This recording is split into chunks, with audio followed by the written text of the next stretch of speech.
There was a piece written by Aaron Sorkin, I believe it was in the Washington Post, over a year ago, and it was a fictional meeting between Obama and my father's character, President Bartlett from the West Wing, and Obama goes to him after Dad's out of office and asks for advice, and in the upcoming term, et cetera. And so I thought it was interesting. I thought it was fun.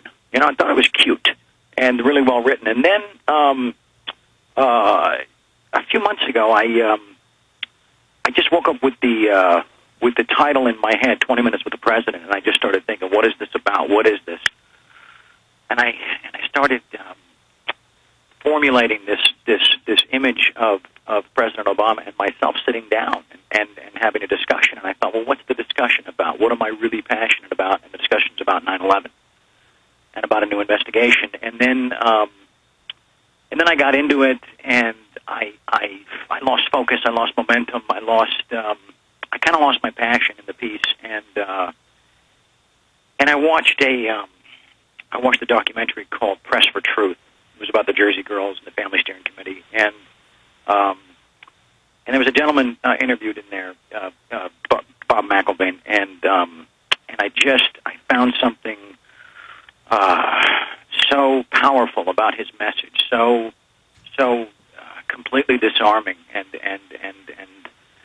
really poignant to all of these feelings that I had and all these thoughts I had about the piece. And so I discovered my motivation in that moment, because I thought to myself, if this gentleman, if this man who was living a life of this much sorrow can wake up one day and just for that day feel a little bit better about the state of things because of the work that I've done, because of the voice that I've utilized to bring attention to this, if I can do that for him, just one guy, then I've done something good. I've done something that matters, And, of course, that's beautiful, Charlie. Bob lost his son, and he's now raising their grandson with he and his wife. He's going to be on with us later in the next hour. And to paraphrase what you told me when you called me and said you wanted me to come out and work with you on this piece, I was very honored, was that you'd had so many of the families had written to you over the years. You'd seen their comments and stories thanking you, but then saying,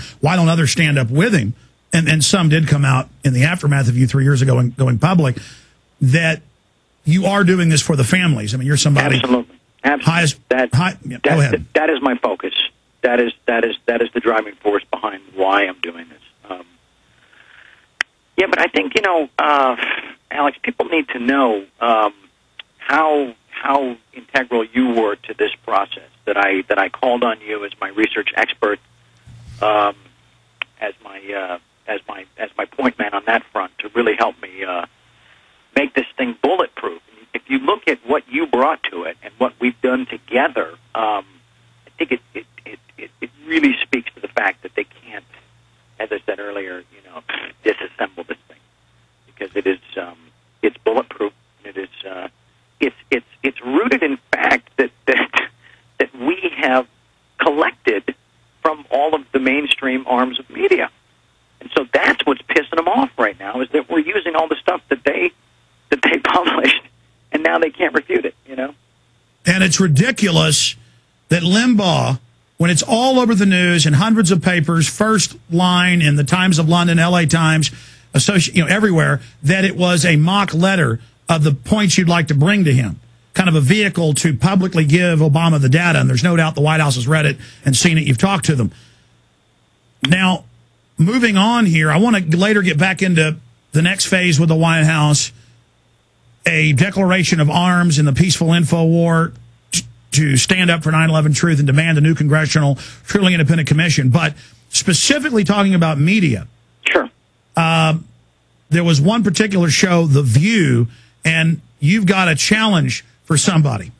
Yes, I do, Alex. Meghan McCain, John McCain's daughter, I guess, was on The View. I don't watch the shows, but I read the transcript, and she said some pretty,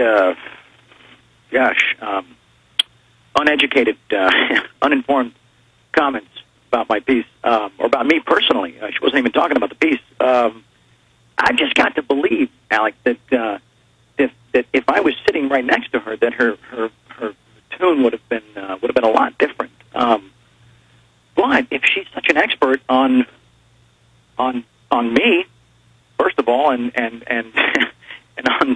on the event, secondly, I would welcome her to an open debate.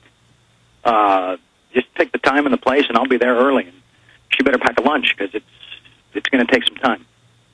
And specifically, when we come back after this quick break, we'll detail it because there's a whole backstory with CNN and Larry King Live going on and what's happening there. And so officially, in your own words, you are challenging Meghan McCain to a debate on Larry King Live next week. Well, Larry King wouldn't schedule the piece because they couldn't find somebody to represent the other side. So now that Meghan McCain has come out as an expert on me and on September 11th, let's invite her out there. Let's see what she's got, because I'm coming out there. I'm coming out there with my letter. I'm coming out there with the facts. I'm coming out there with the truth. I don't know what she's coming out there with. Maybe she's promoting a book. I don't know, but this is a lot more important than Pulp Fiction. And you want to bring Bob McIlvaine, and she can bring the Stooges from Popular Mechanics if she wants. The problem is, Popular Mechanics, CNN told me in a separate deal, they wanted to have me on a couple of years ago in Popular Mechanics. Popular Mechanics won't do it. They won't debate anybody from Loose Change. They have to have it all to themselves. These cowards are called out. They need to come debate you with Meghan McCain next week on Larry King Live. She can bring her dad. She can bring the ex-vice president. She can bring whoever she wants. But as I said, I'm bringing the truth. And Bob McIlvaine. And again, Bob McIlvaine, yeah. And Charlie will do this debate anywhere in L.A. on television if it's live. He will not allow him to censor it or cut him up. He's sick and tired of that. You heard it. He's calling you out, you cowards at Popular Mechanics. Meghan McCain. John McCain wrote the intro hit piece on me in the Popular Mechanics book. Do you understand how dark it is? How far down the line we are? How late it is? Taking names. And he decides who to free and who to blame. Everybody won't be treated all the same. There'll be a golden ladder reaching down when the man comes around. All right, let's go back to Charlie Sheen Live, September 11th, 2009. Bob McIlvaine coming up in about 15 minutes. Charlie Sheen's going to stay with us into the next hour. Charlie, specifically, I was talking to you during the break. You want to issue the challenge. Go ahead. Let's do it. I issued the challenge to debate Meghan McCain, Rush Limbaugh, Sean Hannity, Bill O'Reilly. Bring them all. Bob McIlvaine and I will join you on Larry King Live. And you guys bring whatever you got. Bring Popular Mechanics. Let's call them out as well. And we'll show up with the truth, and we'll just see how it goes. We're not hiding. We're not hiding. Charlie, Limbaugh, even though every news article said it was a mock letter to give your information to Obama, to get his attention, right. Every article out there says it was a mock letter. Limbaugh said it was real today and said Obama really met with you and called him the head truther. Interesting. Yeah, that seems a little irresponsible for a guy that it's his job to research the news that he's reporting. One would think that was the old description, I guess. Yeah, but again, I think it's with those hit pieces, with the pinhead stuff and whatever else. I didn't see it. I was told about it. It's just it's the classic bullying syndrome. They'll oftentimes you'll discover that the bully is really the most scared kid on the playground and doesn't reveal that until he's confronted. And these people are going to keep attacking me as long as I'm not there. But I got to believe that they're, as I said about Meghan, that their tune would be a lot different if I was sitting across from them with my letter and the facts. You're throwing down the gauntlet. Yeah. I mean, it's time. Enough's enough.